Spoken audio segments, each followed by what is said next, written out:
What is whole person mental health? Mental health isn't just in your head, it's in your body, your environment, and even your daily routines. During this workshop, we'll discover what holistic care truly means, maybe something that it doesn't mean, and how it transforms mental well being, and also some simple, practical steps to bring whole person care into your daily life. So, mental health does not exist in a vacuum. The mind, body, environment function as an interconnected system. So, this is part of demystifying holistic care. Even when we're talking about mental health, we still kind of have this idea that we're only talking about the mind, which is absolutely not true. Holistic care addresses the whole person, the physical, emotional, social, environmental, and spiritual, rather than just treating isolated symptoms. And this has been one of the problems with, quote, modern medicine. We have found over and over and over again that if you go to the doctor, they listen to your symptoms, they prescribe medication to treat those symptoms. That does nothing for the rest of your person as a whole. It doesn't solve any problems. Yes, it is an important step in the process. It is an important piece in the puzzle, but it doesn't address all the other issues. Even talk therapy. Talk therapy is wonderful. It is a great practice. It is needed, but it often lacks the tools and the direction to address all of the other aspects of your whole person. Sometimes you'll find a therapist that can work with you on life planning and personal development, but not always. Sometimes you end up just getting stuck talking about the problem over and over and over again, and it doesn't get resolved. That's because the rest of the parts of you aren't being addressed. So I like to think of it like this. Holistic care is like having a car with four flat tires. The car's not going anywhere. You ain't going nowhere in that car. What if you put air in one of the tires? Hmm, you're not going to go very far. You might get the car to move, and that's great progress, but doesn't quite solve the problem, does it? All right, what if we put air in two tires? Two tires? Okay, you can pull the car along. You can get somewhere, but the other tires that are still flat are going to be dragging. This is the same with holistic care. If you address one part, maybe even two parts, you're doing good, you're doing better, but you're still missing out. So what if you put air in all four tires? Now your car can go. It can get somewhere. Even if it's uphill, it's still able to function and function better. Your ride is smoother and faster. To me, that's kind of what we're talking about when we talk about holistic care. So, one myth is that holistic care in itself is a standalone idea. It is not. This does not cancel out the idea of traditional medicine and therapy. It complements it. Again, the four tires on the car, one of those tires is traditional medicine and therapy. Trust me, I grew up with depression since the age of 9. When you have a serious mental health condition, you need medicine to help stabilize the hormones in your body, to help get you to a point where you can function. Because sometimes without it, you can't even work on the other parts of the problem, on the other parts of your whole person, if you're not stable, if you can't even feel your feet on the ground. So, holistic care includes medication and therapy. It's not an either or.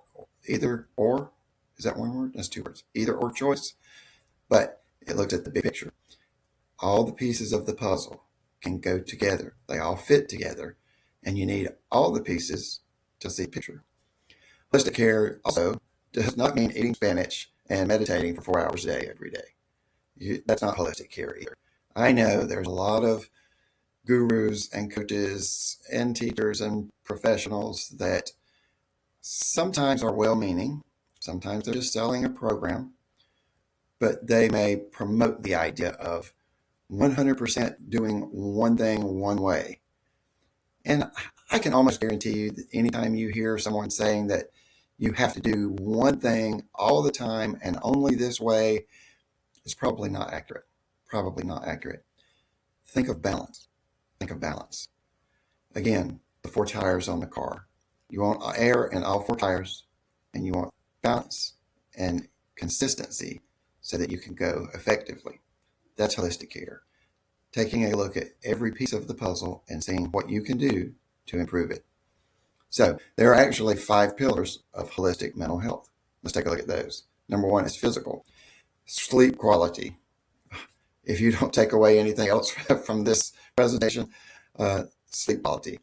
Move that to the top of your to-do list. Stable blood sugar. Very important for mental health, and we don't often talk about that. Hydration. Movement, such as exercise. So we have the physical components of your health that directly affect mental health. And even as I'm talking about this, I'm saying physical health and mental health as if they're two different things, and they are not. And that's what I really hope we can get a good grasp on in the terms of using the term of holistic health, that it's all one and the same. One affects the other. My specialty is trauma, especially childhood trauma, and how it affects you into adulthood. And when you have trauma as a child, if it's severe enough or if it's frequent enough, it actually changes the neurons in your nervous system and your brain, which tell your body which chemicals to release and how often. So you can literally get stuck in your body releasing certain hormones, certain neurotransmitters into adulthood, and those neurotransmitters and hormones change the way that your gut digests food. Isn't that wild? Childhood trauma can affect how you digest food as an adult. What affects, are you getting dopamine to your brain? Are you getting all the right nutrients and minerals and vitamins absorbed from your food? So one affects the other. That's holistic care, looking at all the pieces of the puzzle. All right, emotional. Number 2, emotional. Tools like journaling, mindfulness, meditation, learning to talk about your problems, past and present, in a constructive way, and learning emotional regulation for yourself. Sometimes this requires help. Actually, I would say most of the time it requires help because someone else can see things that you can't. But emotional is number 2. Number 3 is social. Social, I have to be honest with you, as an introvert, I am not great at the social aspect. And this is one I have to constantly keep in mind to work on. I have to think, when is the last time I talked to this friend or this family member? It's been a few weeks. I need to call them now. I need to message them now. Hey, you want to get coffee? Hey, how's everything going? I just want to check in on you.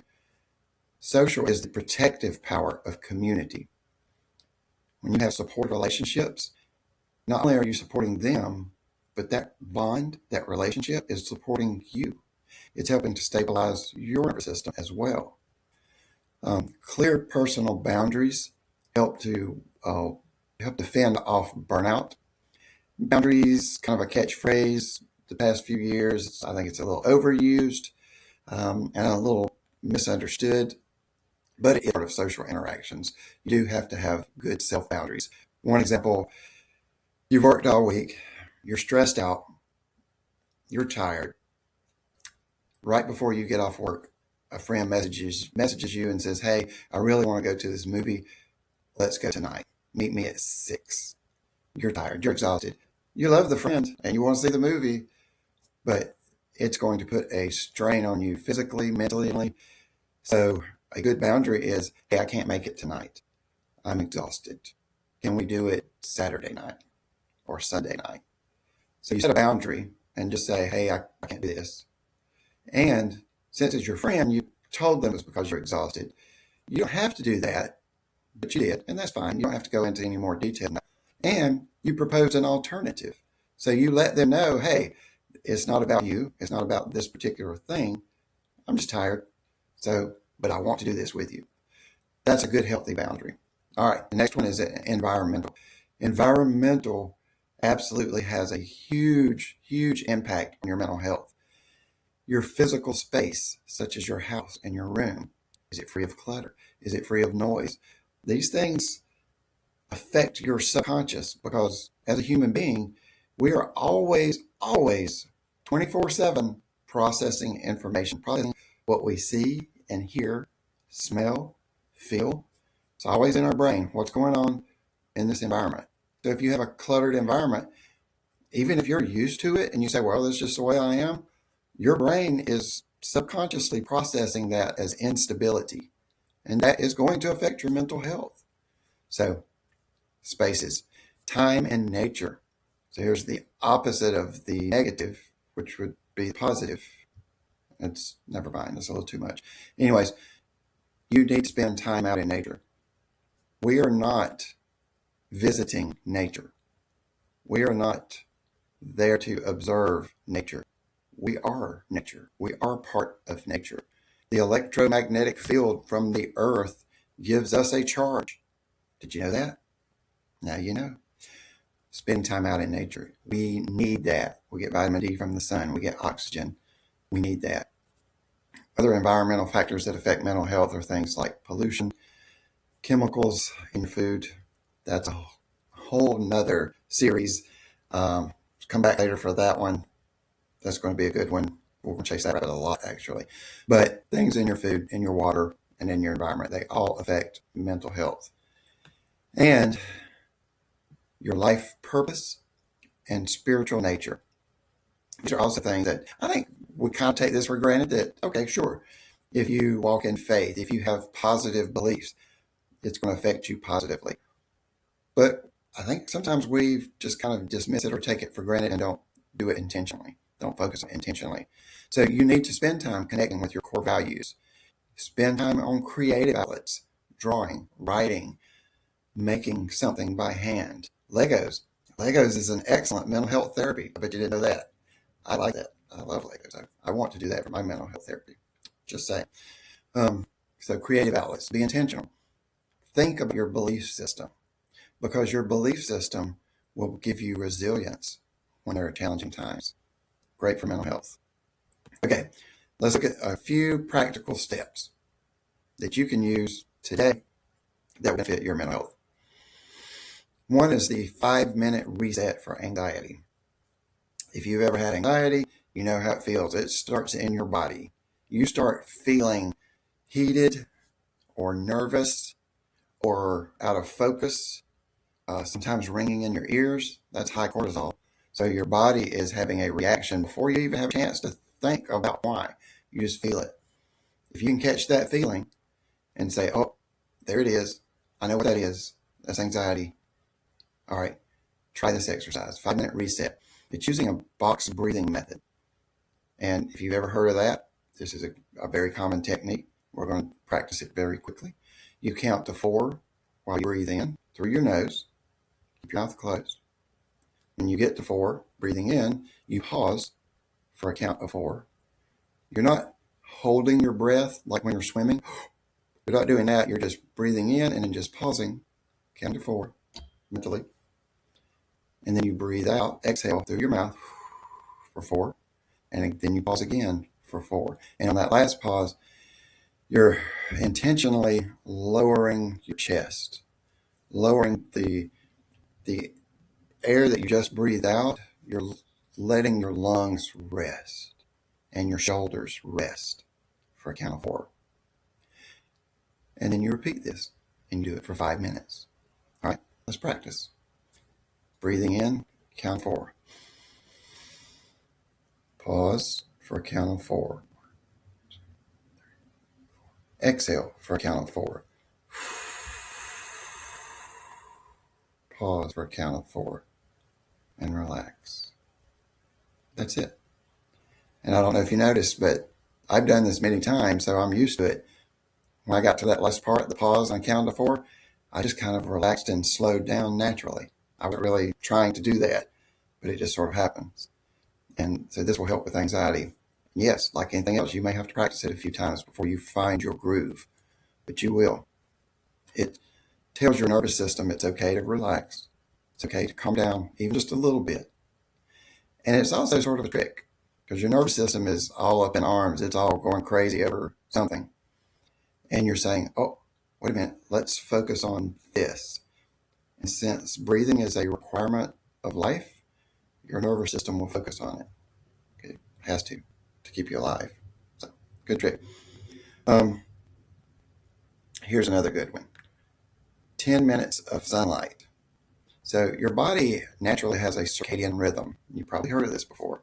And that is the timing in your body of when those autonomic systems are in play, when chemicals and hormones and neurotransmitters are released in your body. Your circadian rhythm starts when the sun comes up, and it starts winding down when the sun goes down. And that's the light coming in your eyes. It triggers it. So first thing in the morning when you get up, I want you to open your curtains, open your window. I want you to look out.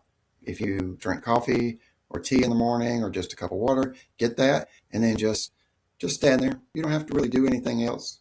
If you do meditation in the morning, that's great. But I just want you to get 10 minutes of sunlight to tell your body, hey, it's time to function. You have to do this every day, though. It's like anything else. It's just like exercising. You can't go exercise one time and expect to get all the benefits. You have to make it consistent. Same thing here. All right. One more. This one is great. I love this. I have done this myself. I still do it today, actually. And this is one that is necessarily an everyday routine, but if you can do it at least once a week, I think you will see a difference. Before bread. Before bread?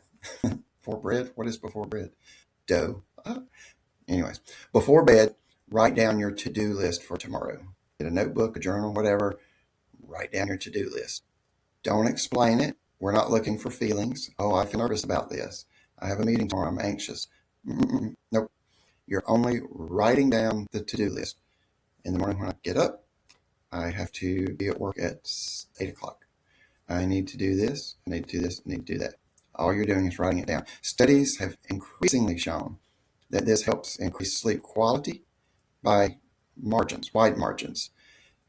You're basically downloading the things that are already on your mind and that your brain is trying to process because it's already subconsciously preparing for what you have to do next. So it's just kind of getting it out of your head and on a piece of paper. You're not going to forget it. Well, you might, but you know, this is increasingly shown to help sleep quality. All right, another aspect of mental health and holistic care. Remember, holistic, the whole picture, the big picture, is supporting loved ones. Supporting loved ones. You can offer non-judgmental, active listening, trying to fix their problems. How does supporting other people help your holistic mental health care? Remember, social is one of the prime aspects. It is one of the pillars of holistic mental health care.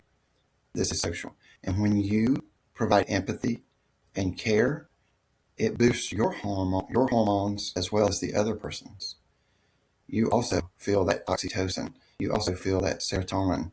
You also feel the correct levels of cortisol, which means it goes down. Your cortisol levels go down when you are being supportive and an active listener, not trying to fix it.